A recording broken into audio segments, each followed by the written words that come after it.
Assalamualaikum warahmatullahi wabarakatuh. Halo, saya Dewi Tanuraini, Pendidikan Biologi UIN Wali Songo Semarang. Pada kesempatan kali ini, kita akan mempelajari mengenai struktur sel, di mana struktur sel ini terdapat dua, yaitu ada yang multiseluler dan juga ada yang uniseluler, yang akan dijelaskan pada video dari nukleus dan disertakan dengan terjemahan dalam bahasa Indonesia. Bisa disaksikan ya dan dicermati dengan baik. Ini merupakan unit fungsional yang berarti seluruh fungsi kehidupan atau aktivitas kehidupan itu berlangsung di dalam tubuh yang dilakukan oleh sel. Nah, untuk lebih lanjutnya, untuk memudahkan kita dalam memahami, mari kita simak video setelah ini. Selamat menyaksikan.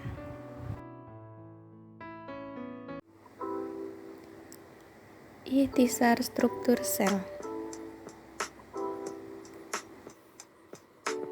Sel adalah unit fungsi terkecil dari organisme.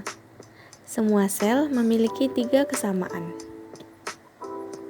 Semua sel memiliki membran sel yang memisahkan dalam sel dari lingkungannya.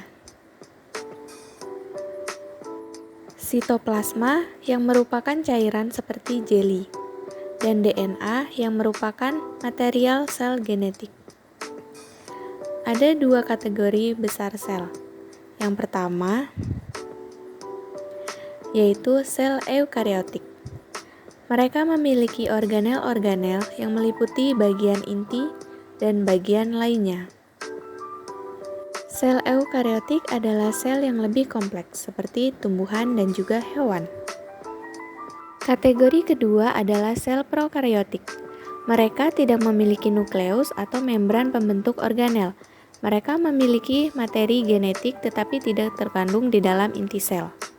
Sel prokariotik selalu bersel satu atau organisme uniseluler seperti bakteri. Jadi, apa itu organel? Organel berarti bagian kecil. Adalah bagian khusus dari sel yang memiliki pekerjaan unik untuk dilakukan. Mari kita mulai dengan inti, yaitu pusat kontrol sel. Inti atau nukleus mengandung DNA atau genetik. DNA memerintah kegiatan yang dilakukan dan bagaimana hal itu dilakukan. Kromatin kusut adalah bentuk DNA yang tersebar dalam membran nukleus. Ketika siap untuk membelah, DNA menandakan struktur yang dikenal sebagai kromosom. Inti ini juga mengandung sebuah nukleus yang merupakan struktur di mana ribosom akan dibuat.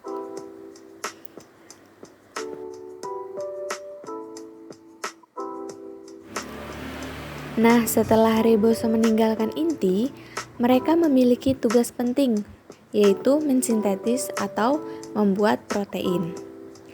Di luar inti ribosom dan sisa organ yang melayang di sitoplasma merupakan cairan seperti jeli.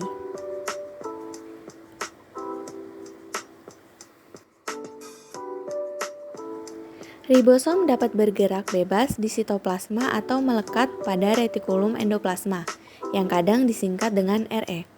Ada 2 jenis retikulum endoplasma.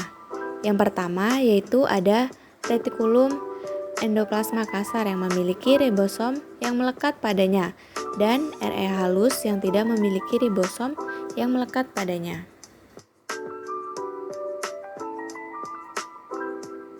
Protein, seperti protein disintesis oleh ribosom. Protein dan bahan lainnya muncul dari retikulum endoplasma di vasikula kecil. Lalu badan Golgi, di mana aparatus Golgi kadang-kadang disebut juga badan Golgi, dan menerima mereka. Protein bergerak melalui badan Golgi, mereka diubah menjadi bentuk yang dapat digunakan sel. Badan Golgi ini melakukannya dengan melipat protein menjadi bentuk yang dapat digunakan, atau dapat menambahkan seperti lipid ataupun karbohidrat. Pada tumbuhan, vakuola adalah struktur seperti kantung yang menyimpan bahan yang berbeda.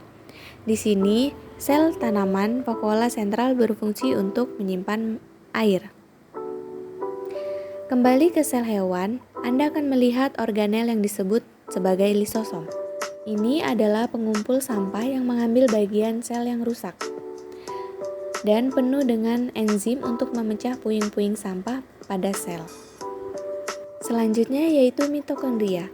Mitokondria adalah organel pembangkit tenaga listrik pada kedua sel, baik sel hewan maupun sel tumbuhan. Selama proses yang disebut respirasi seluler, mitokondria membuat molekul ATP yang menyediakan energi untuk kegiatan sel.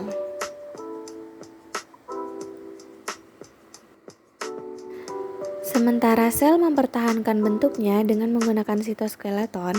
Sitoskeleton ini termasuk mikrofilamen, yaitu seperti benang yang terbuat dari protein, dan mikrotubulus yang merupakan tabung tipis berongga. Beberapa organisme pertumbuhan yang fototropik, mereka menangkap sinar matahari untuk energi. Sel tumbuhan memiliki organel yang disebut sebagai kloroplast. Nah, kloroplast ini adalah tempat di mana terjadinya fotosintesis. Ini berwarna hijau karena memiliki pigmen hijau yang disebut dengan klorofil. Sel tumbuhan juga memiliki dinding sel di luar membran sel sebagai pendukung bentuk dan melindungi sel tanaman. Terdapat beberapa struktur unik lainnya yang hanya beberapa sel miliki. Dapat dilihat sebagai berikut.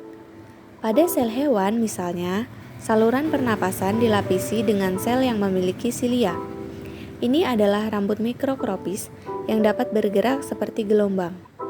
Ini membantu perangkat untuk menghirup partikel udara dan mengeluarkan ketika Anda batuk.